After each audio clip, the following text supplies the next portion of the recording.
오늘 말씀의 제목은 나와 함께 먹으리라라는 말씀입니다.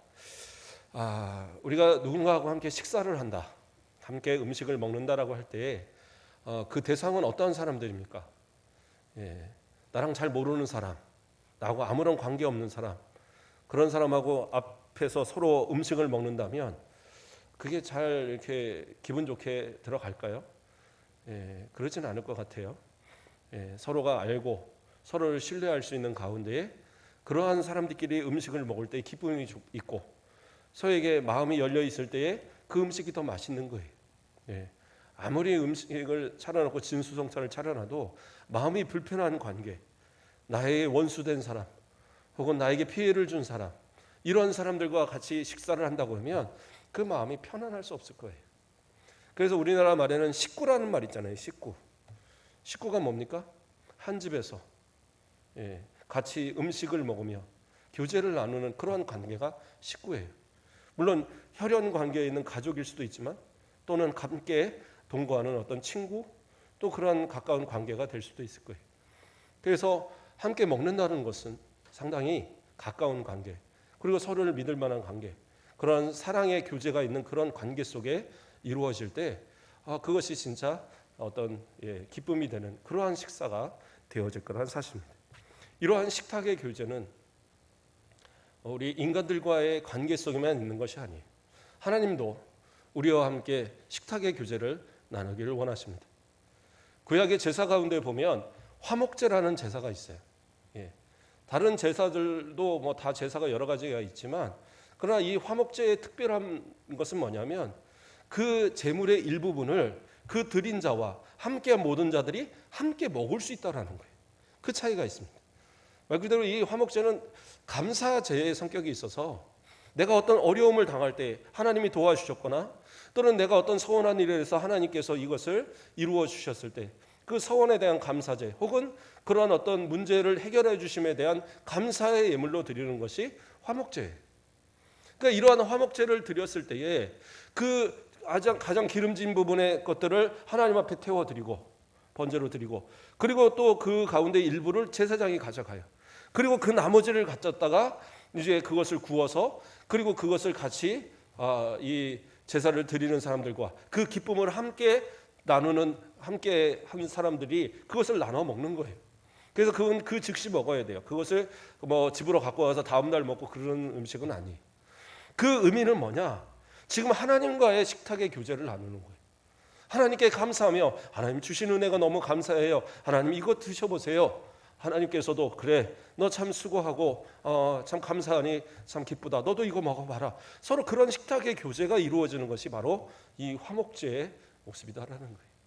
그러므로 구약에서도 하나님은 우리와 함께 교제하시고 우리와 함께 먹기를 즐겨하시는 그러한 부분들이 항상 있었다는 사실입니다. 신약에서도 그 영전하신 하나님의 본체이신 예수님께서 이 땅에 오셔서, 그렇죠? 공생의 기간 동안에 성경을 보세요. 먹은 일들이 많아요. 함께 먹는 일들, 그렇죠? 마지막 최후의 만찬, 그 유월절 만찬을 할 때에도 어떻게 해요? 그 떡을 떼어서 이것은 나의 몸이다, 받아 먹어라. 이것은 나의 잔이다, 받아 마셔라. 식탁의 교제를 나누셨단 말이에요. 그래서 이 식탁의 교제라는 것은 상당히 교회 안에서도 중요한 역할이에요. 우리가 성찬을 나누는 것도 이것도 사실은 식탁의 교제인 거예요. 주님을 기념하며 주님의 피와 살을 기념하며 성도들이 하나님과 함께 그리스도와 함께 서로 식탁의 교제를 나누는 거예요. 그래서 구약의 초대교회에서는 애찬의 모습을 함께해서 성찬만이 아니라 애찬을 같이 해서 그래서 떡도 큰 덩어리로 잔도 큰 것으로 그래서 서로 또한 배불리 먹으며 교제하며 오랫동안 이야기 나누면서 그렇게 했던 것이 성찬의 모습이었어요. 그러므로 함께 먹고 함께 마신다는 것, 이것은 상당히 중요한 의미를 갖고 있는 겁니다. 그래서 오늘 본문의 이야기는 요한계시록에 나와 있는 그러한 본문이지만 그러나 이것이 오늘날 우리에게 말씀하는 것도 상당히 큰 의미를 갖고 있는 거예요. 그런데 하나님께서 이러한 어떠한 우리와의 교제, 이러한 것을 원하시는 그러한 의미에서 아까 말씀한 그런 화목제를 허락하시고 또 그 제사를 받으시고 하는 그런 관계가 있었는데, 그런데 어떻게 해요? 사람들은 하나님의 그러한 뜻을 깨닫지 못하고 생각하지 못하고 형식만 남아 있는 거예요. 그냥 제사만 드리면, 예배만 드리면 나는 그것으로 다 끝이다. 하나님이 받으시든 안 받으시든 그건 관계없다. 그냥 내가 드리면 그걸로 끝. 그런데 그런 것이 아니다니까. 하나님은 제사를 통해서 꼭 화목제뿐만 아니라도 다른 여러 가지 제사를 통해서 그가 그 바치는 그 제물을 통해서 하나님 흠양하시고 또 하나님께서 주시고자 하는 축복을 그 가운데 부어 주시는 건데, 그런데 하나님께 내가 하나님께 드린다고 하면서, 그렇죠? 마치 그 여우와 학인가요? 두루미죠. 예, 여우와 두루미가 서로 음식을 대접할 때, 그렇죠? 여우는 그 학한테 접시에다가 음식을 주고, 두루미는 여우한테 그 호리병에다 음식을 담아주고, 서로가 대접이 아닌 거죠. 함께 식탁에 있으나 상대방을 배려하지 않고 상대방이 먹을 수 없는 상태로 그것을 대접한다? 그건 대접이 아니에요. 우롱하고 조롱하는 거죠. 그래서 요한계시록이 아니야, 그 말라기에서는 어떤 말씀을 하고 있습니까? 말라기 1장 8절 말씀을 보면 만군의 여호와가 이르노라 너희가 눈먼 희생 제물을 바치는 것이 어찌 악하지 아니하며 저는 것 병든 것을 드리는 것이 어찌 악하지 아니하냐 이제 그것을 너희 총독에게 드려보라 그가 너를 기뻐하겠으며 너를 받아주겠느냐. 제사를 드리는데 형식만 있지, 이렇게 형식만 있으면 되는 거잖아요. 뭐 하나님이 직접 와서 이렇게 받아 먹는 것도 아니고 다리 하나 뜯어 드시는 것도 아닌데, 눈먼 것 드리면 어때요? 저는 것 드리면 어때요? 병든 것 드리면 어때요? 건강한 것이 가격이 얼마나 되는데 소가 한 마리 얼마고 양이 한 마리 얼마고 염소가 한 마리 얼마인데, 이거 좋은 거는 갖다 팔고 그것을 키워서 또 번식을 해야 되고, 그러니까 이거 그냥 이거 갖고 제사할게요. 제사장도 눈 딱 감고 그래 그냥 그 정도면 됐지 뭐, 그러면서 또 일부는 자기 걸로 취하고, 이런 관계 속에 하나님 앞에 예배를 드릴 때 하나님이 그걸 받으시냔 말이에요. 하나님이 받으시는 예배, 하나님이 받으시는 그러한 제사, 하나님과의 식탁의 교제가 이루어지는 진정한 예배, 이게 우리에게는 정말 필요한 그런 모습이다. 그런데 그러한 것을 제대로 지키지 않을 때 하나님이 한탄하시는 거예요. 어쩌면 지금도 많은 교회를 향하여, 많은 성도들을 향하여 하나님 그렇게 한탄하실지 몰라요. 오늘 이렇게 제가 미리 광고한 것처럼 월요일 오후부터 해서 오늘 오전까지 목사님들 모여서 좀 세미나도 하고 뭐 이렇게 함께 교제를 나눴어요. 그런데 그 가운데 목사님들 이야기를 나눠보니까 하나같이 걱정하는 것이 예배예요. 코로나 시대에 예배를 제대로, 저희는 다른 교회도 다 그렇게 우리처럼 예배 드리는 줄 알았어요. 그랬더니 새벽 예배 안 드리는 교회, 주일도 오전만 딱 드리고 오후 예배는 안 하는 교회. 왜? 밥을 못 먹으니까 다시 와서 하기가 힘들다고 안 한대요. 그리고 뭐 수요 예배도 안 하는 교회, 뭐 이런 교회들이 많더라고요. 어떤 분들은 저를 원망할지도 모르겠다. 다른 데 왜 예배 안 드리는데 우리만 드리냐. 그런데 예배 드리는 게 정상이죠. 예배를 드리는 게, 정한 시간 하나님 앞에 드리는 게 정상이지 안 드리는 게 정상은 아니잖아요. 근데 이분들도 마찬가지인 거예요. 성도들이 코로나인데 왜 예배 드려요? 뭐 해요? 하니까 어쩔 수 없이. 그런데 그 가운데서도 하나님 앞에 진짜 예배는 드리고 성도들이 믿음 떨어지면 안 되니까 나름대로 정말 노력하시더라고요. 어떤 분들 영상 찍어서 또 올리기도 하고, 새벽 예배 못 드리니까 저는 매일 이렇게 원고 올리지만 그분도 한 3분 5분 이렇게 영상 찍어갖고 또 그것을 이렇게 성도들에게 보내는 목사님도 있으시더라고요. 목회자들도 고민을 하는 거예요. 우리 성도들 믿음 떨어지면 안 되는데, 믿음 떨어지면 안 돼요. 어떤 분들은 코로나 시기에 건축을 하셨네요. 10억씩 들여서 뭐 그렇게 건축을 하는데 다른 목사님들은 걱정을 하는 거예요. 그거 하고 그 병들 뭐 어떻게 하려고 그러냐, 이 코로나 시대에 그 이자를 어떻게 갚을 것이고 어떻게 건축을 마무리하려고 그러냐. 이제 목회 한 10년 남으셨다는데 그 사이에 그거 짓고 나서 병들어 쓰러지면 어떡하려고 그러냐. 그래도 또 하나님 앞에 시작한 일이니까 또 해야죠. 뭐 이러면서 이제 그런 얘기들, 교회를 위한 얘기, 성도들을 위한 얘기, 예배에 대한 이야기들을 쭉 하는데 참 마음이 좀 그렇더라고요.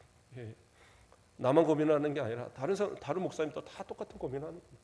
우리 성도들의 신앙, 성도들의 믿음 고민하는 거예요. 이러한 어떤 모습 속에서 목회자들이 아무리 그래봐야 무슨 의미가 있어요? 모든 게 막혀 있는데 성경 공부 안 돼, 어디 놀러 가는 것도 안 돼, 모임도 안 돼, 뭐 계속 그렇게 해왔잖아요. 그러한 어떤 모습 속에서 성도들 스스로도 하나님 앞에 내 신앙을 지키기 위한 노력들이 분명히 있어야 돼요.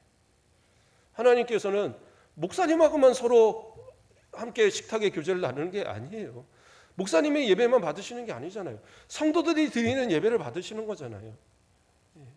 그렇기 때문에 하나님 앞에 예배를 드릴 때에 정말 우리의 마음을 다해서 정성을 다해 예배 드리고, 언제 우리가 또 예배를 그치고 못 드리는 때가 올 수도 있어요. 요즘 뭐 오미크론 어쩌고 해갖고 또 시끄럽더라고요.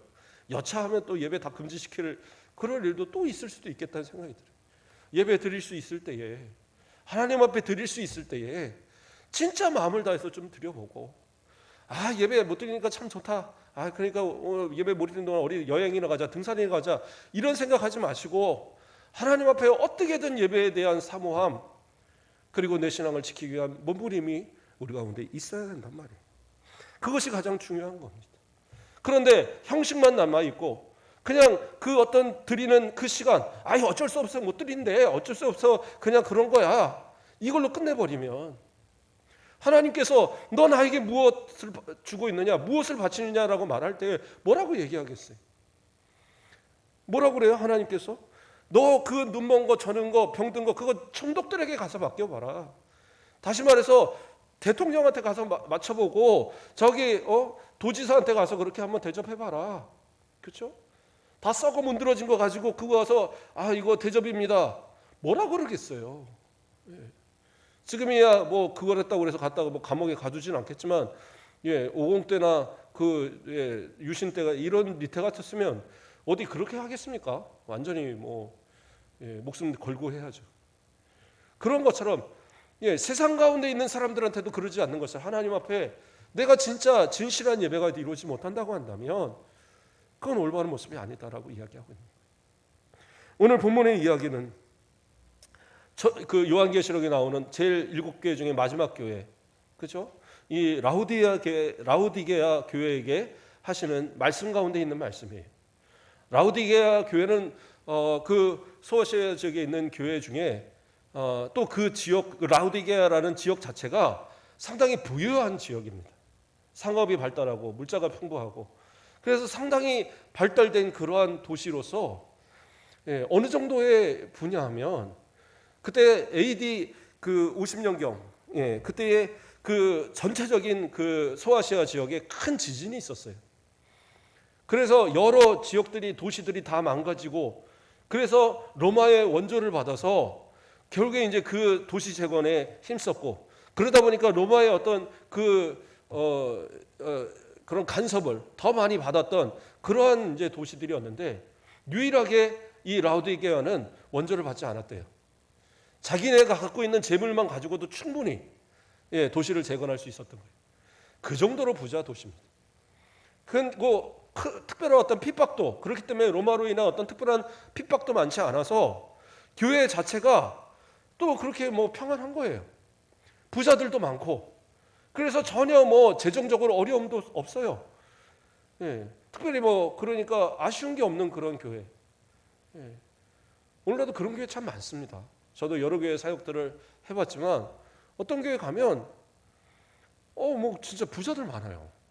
저 강남 쪽, 저쪽 강남에서 송파나 이쪽 뭡니까, 압구정 이런 그 중심 말고도 이 송파나 이런 옆에 외곽 쪽으로도 상당히 부자들이 많아요.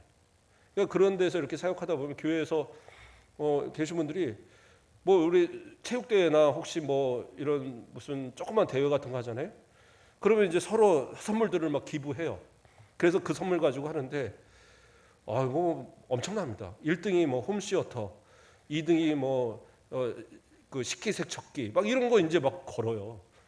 그 찬송가 한 줄 읽고 부르고 그게 뽑히면 이제 받아가는 거예요. 되게 신기할 정도로.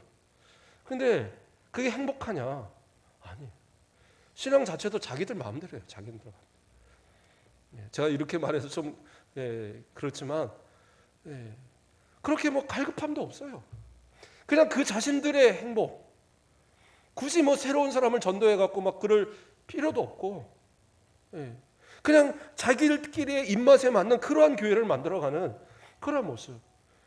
그게 참 안타까워요. 그러면 교회가 뭐 문제가 있나? 문제 없어요. 그냥 잘 굴러가요. 예. 그것이 본인들 생각할 때는 아무런 문제가 없으니까. 예. 내 사업이 잘 되고, 내가 가진 것 갖고 그렇게 서로 나누고, 그리고 교회에서 하고 싶은 거 성가대도 하고 뭐도 하고 다 하는데, 이거면 되지 않습니까? 그러면 하나님 앞에 하나님이 받으시는 것은 어떠한 모습일까? 이 생각을 한번 해볼 필요가 있을 것 같아요. 물론 뭐 다 잘못됐다는 얘기가 아니에요. 그런 교회도 나름대로 봉사도 많이 하고 헌신도 많이 합니다. 여러 교회도 돕고 선교도 많이 하고 나름대로 해요.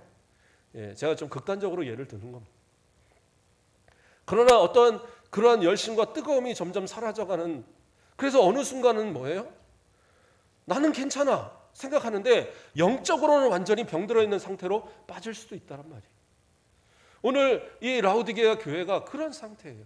겉으로는 부족함도 없어요. 나름대로는 신앙생활 잘해요. 그리고 뭐 그냥 그런 대로 교회가 잘 운영되고 있고, 어쩌면 부유한 그런 사람들이 많아서 서로 막 그냥 그 낸 헌금들 갖고 막 쓰고도 남고 구제에도 남고 그런 어떤 교회일 수도 있어요. 그런데 문제는 뭐예요? 요한계시록 3장 17절 말씀을 보면, 내가 말하기를 나는 부자라 부유하고 부유한 것이 없다 하나 내 곤고한 것과 가련한 것과 가난한 것과 눈먼 것과 벌거벗은 것을 알지 못하는도다. 나는 부자야, 나는 부유해, 부족함이 없어, 내 사업도 괜찮아, 내 가정도 괜찮아, 내 건강도 괜찮아, 다 좋아, 누가 봐도 걱정 없어요. 걱정 없고 다 괜찮아요. 문제는 뭐예요? 영적으로 병들어 있는 거예요. 영적으로 벌거서 있어요. 영적으로 지금 그 고통 가운데 있는데 그걸 몰라요. 사단 마귀가 막 물어 뜯어갖고 여기저기 막 상처가 나고, 눈은 막 멀어갖고 막 점점 뭐 보이지도 잘 않고, 영적으로 막 귀도 막혀갖고, 예, 아무리 경고의 말씀이 주어져도 이게 경고인지 어쩐지도 못 알아듣는 그러한 신앙의 모습들이 있더라는 거예요. 이게 바로 라오디게아 교회의 모습이었어요. 그러니까 나름대로는 그냥 괜찮게 신앙생활 지켜갔는데, 예수님은 뭐라고, 주님은 뭐라고 경고하십니까? 요한계시록 3장 16절 말씀을 보면, 내가 이같이 미지근하여 뜨겁지도 아니하고 차지도 아니하니 내 입에서 너를 토하여 버리리라. 차지도 않고 뜨겁지도 않다, 미지근하다, 도저히 안 되겠다, 나 또 토해 버릴 거야, 이러한 말씀을 하시는 거예요. 도저히 먹을 수 없는 음식과 같은, 도저히 먹을 수 없는 물과 같은 그러한 신앙의 모습이 바로 이 라오디게아 모습이다라고, 부자하고 나는 부족함이 없다고 말하는 그들의 모습 가운데 예수님은 그렇게 경고하고 계신 거예요. 지형적으로 이 라오디게아에는 여러 도시가 이제 커가면서 물이 부족하니까 수로를 만들어서 거기서 이제 물을 받는 거예요. 그래서 한 11km 떨어진 히에라볼리에서부터는 그 온천수를 받습니다. 온천수를 받아서 금을 인해서 이제 뭐 목욕으로 쓰고 뭐 여러 가지를 쓰겠죠. 그리고 또 이 16km 정도 떨어진 골로새에서로부터는 맑은 시원한 물을 받는 거예요. 그래서 그걸 이제 식수로 사용을 하고, 그리고 이제 중요한 어떤 용도로 사용을 합니다. 그런데 이 두 물이 섞여져 버리는 경우가 있는 거예요. 이것이 이제 섞여져 버리면 그때는 어떻게 하느냐? 뜨겁지 않으니까 뭐 이걸 가지고 무슨 이 온천수로서 이렇게 뭐 목욕을 쓰기도 좀 애매하고, 또 그것이 시원하고 맑은 물이 아니니까 먹지도 못하고, 그냥 그 미지근한 상태, 광물질이 막 섞여 있어갖고 그것을 잘못 먹으면 그냥 막 구토가 일어나는 그런 물이 되는 거예요. 그 유황 냄새와 막 이런 것 때문에. 그래서 먹을 수 없는 그런 물이 된다라는 겁니다. 그래서 그 지형적인 것을 고려해서 이해할 수 있는 말씀으로 얘기하신 거예요. 그러니까 어떤 분들은 얘기합니다. 뜨거운 거는 아주 뭐 신앙이 뜨거운 거, 차가운 거는 믿음이 없는 거, 그런 거 아니에요. 그건 성경을 오해하고 잘못 해석하는 겁니다. 성경은 그걸 얘기하지 않아요. 뜨거운 신앙, 뭐 차가운 신앙, 이게 좋고 나쁘고를 얘기하는 게 아니에요. 뜨거운 것도 뜨거운 거대로 필요하고 차가운 것도 차가운 대로 필요하는 거예요. 차가운 걸 나쁘다고 말하는 게 아니에요. 그렇잖아요. 더운 여름에 차가운 냉수는 사람에게 시원한 거예요. 거기다가 뜨거운 물 갖다 줘봐요. 그러면 고문하는 거지. 그런 것처럼 차갑다고 나쁜 걸 얘기하는 건 아니에요. 그러니까 무엇을 얘기하는 것이는 뭐 그것을 중요하게 여기는 게 아니에요. 지금 뜨겁다 차갑다가 중요한 게 아니라 미지근하여 못 먹게 됐다라는 게 문제인 거예요. 못 먹게 됐다라는 거. 아무 쓰잘데기 없는 물이 됐다라는 거예요. 그런데 그러한 신앙이 어디요? 이 라오디게아 교회의 신앙의 모습이었어요.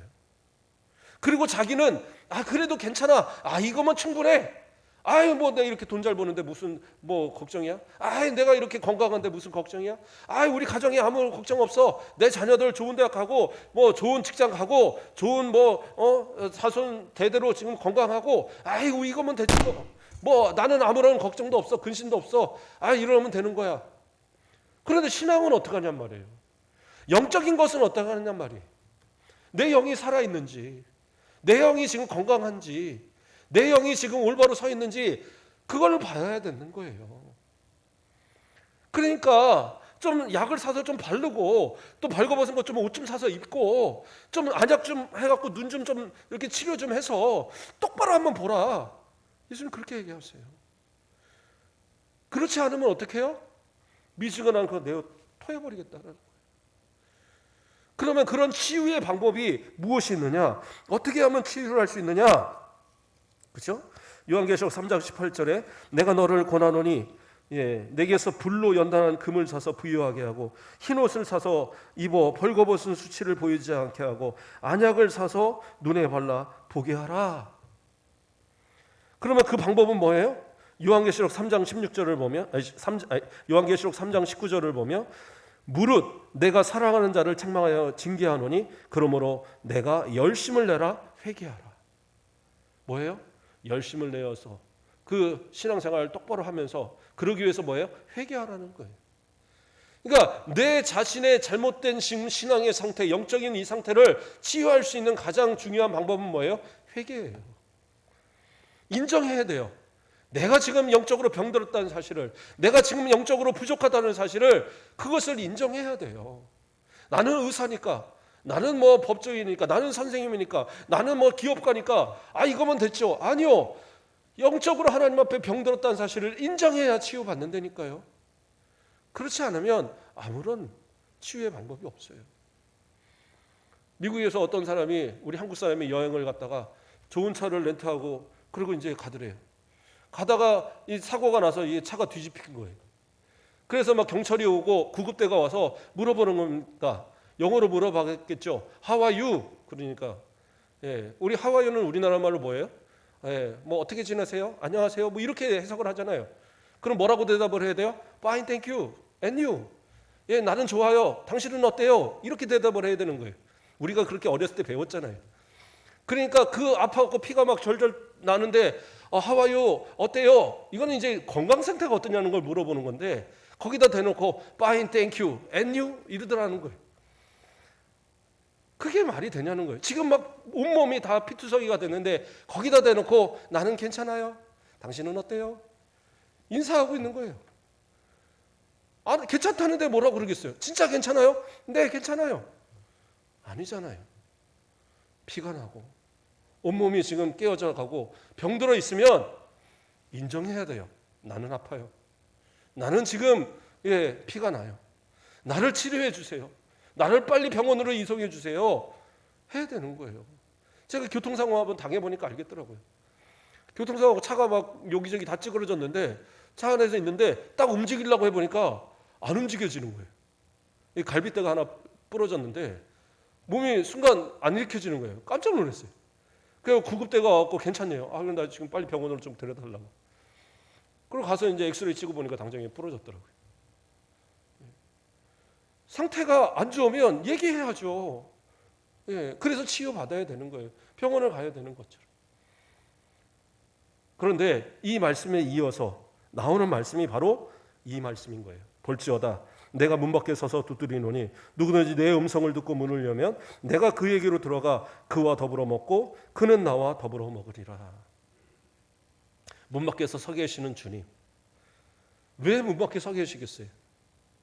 그냥 단순히 그래 너하고 나하고 식사 한번 하자 그 얘기를 하시는 게 아니에요. 문을 열라는 거예요. 문을 열기만 하면 주님이 들어가서 어떻게 해요? 치유하시겠다라는 거예요.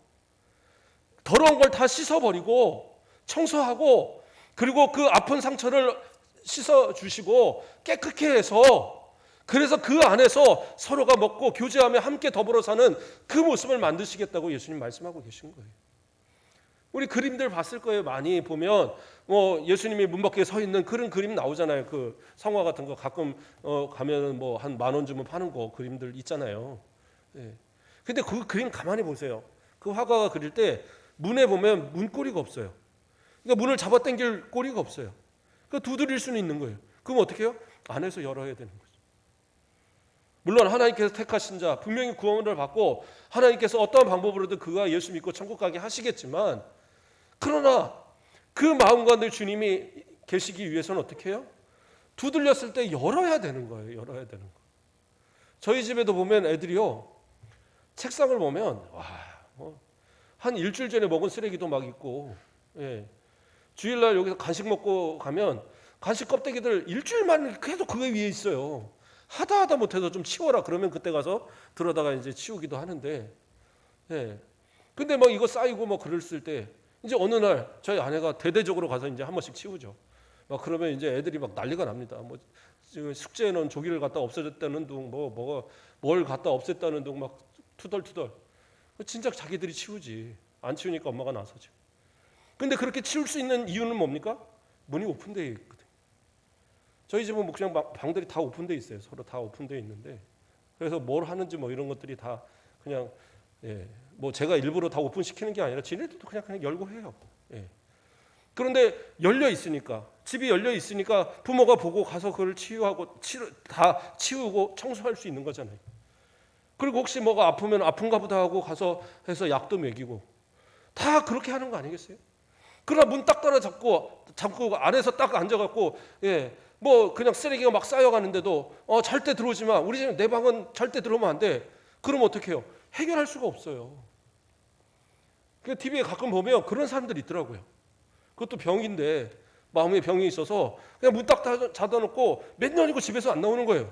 먹을 거 주면은 문 밖에서 받아가고 들어가고, 그리고는 문 딱 닫아놓고 방에서 나오지도 않아요.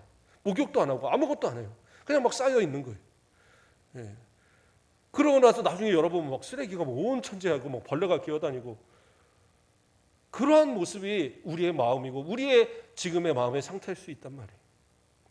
그러면서 겉으로만 포장돼 있어서 나는 괜찮아, 나는 괜찮아. 아니에요.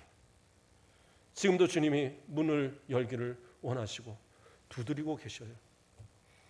방법은 다른 거 없어요. 문만 열면 돼요. 문만 열면 주님이 들어와 주셔서 그 모든 죄악을 다 씻어내시고, 그리고 그 모든 다친 그 상처들을 다 치유하시고, 그리고 그 가운데서 서로 식구가 되어서 함께 먹고 마시는 식탁의 교제가 우리 가운데 이루어질 것을 약속하고 계시는 거예요. 겉으로 아무리 내가 포장을 해도 해결되지 않는 것, 내 영적인 것은 주님이 내 가운데 있으셔야지만 해결되는 겁니다. 그래서 이 영적으로 병들어 있는 라오디게아를 향해서 내가 문 밖에서 두드리노니 문을 열어라는 거예요. 열기만 하면 내가 들어와 그는 나와 더불어 먹고 나는 그와 더불어 먹겠다라는 거예요. 그래서 이 식탁의 교제로 우리 천국 갈 때까지, 다시 만날 때까지 그렇게 영원토록 우리 믿음 안에서 살자라고 그 방법을 제시하는 겁니다. 왜요? 예수님이 우리를 사랑하시니까. 그래서 앞서서 3장 19절에 뭐라고 나왔었어요? 요한계시록 3장 19절에 보면 무릇 내가 사랑하는 자를 책망하여 징계하노니. 사랑하니까 예수님도 우리를 징계하시는 거고, 사랑하시니까 책망하시는 거예요. 그러므로 내게 어떤 환난이 오거나 때로는 내게 어떤 것으로 인해서 책망이 온다, 오히려 감사하셔야 돼요. 그것으로 인해서 내가 사업으로 인해서 교만하던 사람이 그 사업이 망해졌다, 또는 내가 가정으로 인해서 교만했던 사람이 가정에 문제가 생겼다, 그때는 어떻게 해야 돼요? 빨리 기도해야죠. 빨리 회개해야죠. 그러면 하나님 어떻게 해요? 예수님이 어떻게 하세요? 들어와서 그 모든 것을 해결하시고, 그 영적인 것부터 해결해서 그 모든 육적인 것까지 형통하게 하시는 것, 그게 은혜 받는 성도들의 원리가 되는 거예요. 저 여러분 마찬가지입니다. 예, 이 땅 살아가면서 완벽하게 행복하고 항상 만족하게 그렇게 살아갈 수 있는 사람은 없어요. 사단 마귀가 가만히 두지 않거든요. 그렇게 살아갈 수 있는 방법은 뭐예요? 주님을 내 안에 모시고 주님과 식구가 되어서 주님과 함께 먹으면서 정말 내 가장 귀한 것으로 주님을 대접하고 주님께서 가장 아끼시는 것으로 우리를 먹여주시고 그러한 가운데의 식탁의 교제로서 서로가 살아갈 때에 저 영원한 천국 갈 때까지 또 주님 재림하실 때 주님 만날 때까지 우리를 이끌어 주셔서 그 하나님의 주시는 은혜 가운데 승리의 삶을 살아갈 수 있도록 진짜 영적인 승리의 삶을 살아갈 수 있도록 인도하실 거라 사실입니다. 이러한 축복의 삶을 살아가시는 주님과 더불어 먹고 마시는 주님의 식구가 되시는 저 여러분 되시길 주님의 이름으로 축복드립니다. 아멘. 사랑의 하나님 감사를 드립니다. 이 시간 우리를 사랑하여 주시고 우리 안에 하나님의 은혜로 함께 거하시며 우리와 더불어 먹고 마시는 은혜를 더하심을 감사를 드립니다. 혹시라도 아직도 문 밖에 계신 주님을 그저 문을 닫아놓고 저는 괜찮사오니 다른 사람한테 먼저 가시라 그렇게 말하는 그러한 영적으로 병들어 있는 우리의 모습은 아닙니까? 우리의 문을 두드리실 때에 속히 문을 열고 회개하며 주님을 받아들이고 주님으로 더불어 함께 먹고 마시는 우리 모든 성도들 되도록 진짜 영적으로 부유하고 진짜 영적으로 주님의 주시는 은혜로 풍성한 삶을 누리는 우리 모든 성도들 되도록 인도하여 주시옵소서. 감사합니다. 예수 그리스도의 이름으로 기도드립니다. 아멘.